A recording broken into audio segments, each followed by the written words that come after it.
Hey guys! Hey guys! We're back with another Walking Dead review. This time we're reviewing The Walking Dead Season 6, Episode 10, titled The Next World. If you haven't seen it yet and you want to avoid any spoilers, you're going to want to skip this video and come back later, because everything we say from this point forward is going to be a spoiler.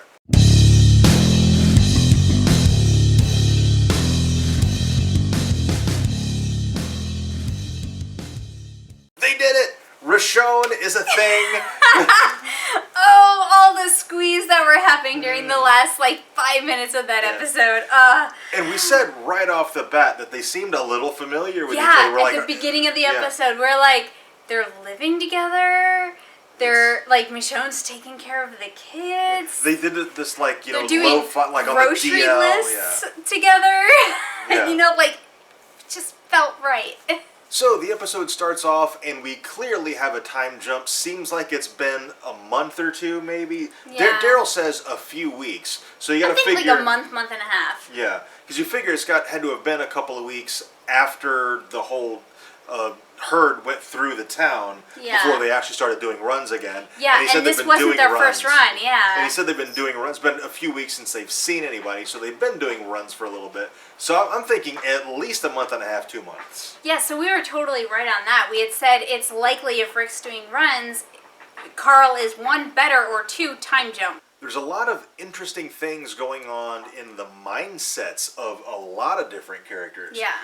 Rick and Daryl have totally changed places. Yeah, they've completely swapped. Daryl's now Rick and Rick is now Daryl. Yeah. Daryl does not want to bring anybody new in. He doesn't want to meet anybody, and Rick is like, no, we need to bring more people in. Yeah, and I think that's because of the Savior meetup with Daryl. Is he's terrified that the people left are people like that. The Saviors and the wolves and everything else that he has personally seen, things that Rick hasn't seen, specifically the Saviors. Yeah. And I gotta wonder Daryl had to have told him, look, there's another group of people out there, and their leader's name is Negan, and we don't want to run into those people. He had to have mentioned that. Yeah. But I think Rick is probably coming from the point of view of he was in Alexandria when shit went down, and he's like, we need more people to defend this place. We don't have enough. And he sees the potential for a new society. Yeah, he's kind of taken over Deanna's viewpoint. When Deanna died, it didn't quite sink into him, but when he went out and went Tyrese on the herd, and everybody joined him, I think he kind of mindseted into Deanna and was like, no, we need people. We need to create a society. We need this to work. Carl's going through a lot of stuff right now. It seems like he's trying to work through whatever is going on in his head after being shot. Yeah. It's Enid does not want to go outside the wall anymore, and Carl seems really frustrated with her about it. Yeah, when she's like, I don't want to be out here, he's like, all right, then let's go. Yeah. He's really he's upset about it. He lost some respect for her. Yeah, and kind of okay, I'll walk you back to the wall so you can get back in, but I'm coming right back out. Yeah. And then they see Deanna as a walker, and Carl's leading her, it seems in a direction to where he knows Spencer and Michonne will see it. Yeah, because right previously he sees Michonne and Spencer, and it's he sees Deanna, and he's like, that's why Spencer's out here. It's he just knows, if that was my mom, I would want, well, he did doing his mom, so he was I understand this, so he kind of leads Deanna to Spencer so that Spencer can take care of it. And Carl and Michonne share a very tender moment near the end of the episode when he talks about family and the things that you would do for family. Yeah, and how he couldn't kill Deanna because it wasn't right. She deserved somebody who loved her to do it. Yeah, and he says, probably the most tender thing you can say in a zombie apocalypse, I would do it for you. Yeah, and it's oh, you would put me down. Tear.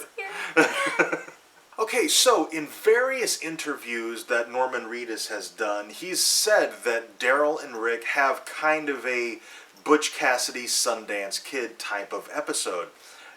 If this was that episode, I don't think it is, because I did not get that kind of a vibe. Yeah, it was kind of an adventure, and it was fun, and there was a lot of humor in this episode. I did not get a Butch Cassidy Sundance Kid style Last Stand like I was expecting after I read that interview. So I think that might still be forthcoming. But what we did get in this episode was a really fun adventure in which they met... Jesus. Yes, Jesus. Like we said. In the comic, his name is Paul Monroe. They changed his last name for the show, presumably so people didn't get confused with Deanna Monroe. Yeah. Like, because I don't think they're related. I think they just share a last name in the comic. Like, I don't think Douglas Monroe and Paul Monroe were related at all in the comic. Yeah, no, I don't think so either. If I'm wrong about that, call me out on it in the comments. It's totally okay. So we meet Jesus. Yeah. And I kind of love how they did it in the show. At first I was like, this isn't how it happened in the comics. This isn't, Yeah. no, I don't like this. I don't like this. But by the end, they had me. Yeah. Because, like, it's kind of, at the point where they're at in the zombie apocalypse, this is probably how a meeting between two good people would happen. You know, like, you know, one steals the goods from the other because they have a larger community to think of, you know, and neither one knows that the other one is part of a larger community. So Jesus probably assumes he's stealing this truck full of goods that these two guys have. Yeah. He's probably not thinking these two guys are getting it for their larger community. Yeah. And they have children and, Yeah, and yeah. older people and a bunch of people they got to take care of. Yeah, so, like, I really like how they went about this, where it was kind of a back and forth tug of war between the two groups to get the supplies and stuff, with Jesus ultimately getting whacked in the head with the door. And there was a lot of tension in the interactions and the altercations between Rick and Daryl and Jesus, but there was also a lot of humor. Yeah, and I love that Jesus didn't have a weapon, and Yeah. he kind of still kicked butt, like, Yeah. big time. Well, He was that's awesome. the way Jesus is Yeah. in the comment. Like, or I in the loved how comic. they did that, where he didn't have a weapon, but he was still kind of able to better both of them. And then I like when push come to shove and Jesus got a weapon, he tells Daryl to duck so he can shoot the walker that's sneaking up behind him. That was fantastic. Yeah. As it stands right now, Daryl hates Jesus. Yeah. He hates him so much. But I think when all is said and done, they're going to be buddies. They're going to be bros, I think. Yeah, I think so too. I definitely think. Yeah. Yeah. Because I think that they're both very strong, capable people, and I think they'll get this mutual respect thing going. And I think it'll be kind of like the relationship with Rick and Daryl. Whereas they know they have each other's backs, and they respect each other, and they work well together. I think it's going to be the same kind of a thing. Yeah, I agree. And at the very end of the episode, as Rick and Michonne are sleeping, and Rick is sleeping with his hand on her butt, which I thought was awesome.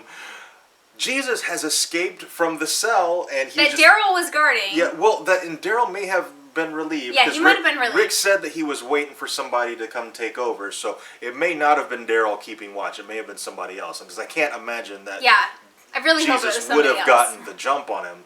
But Jesus is at the foot of the bed. He's like, Rick, wake up. We got to talk. And Rick and Michonne are there, butt naked. And seems like next week we're going to get Hilltop.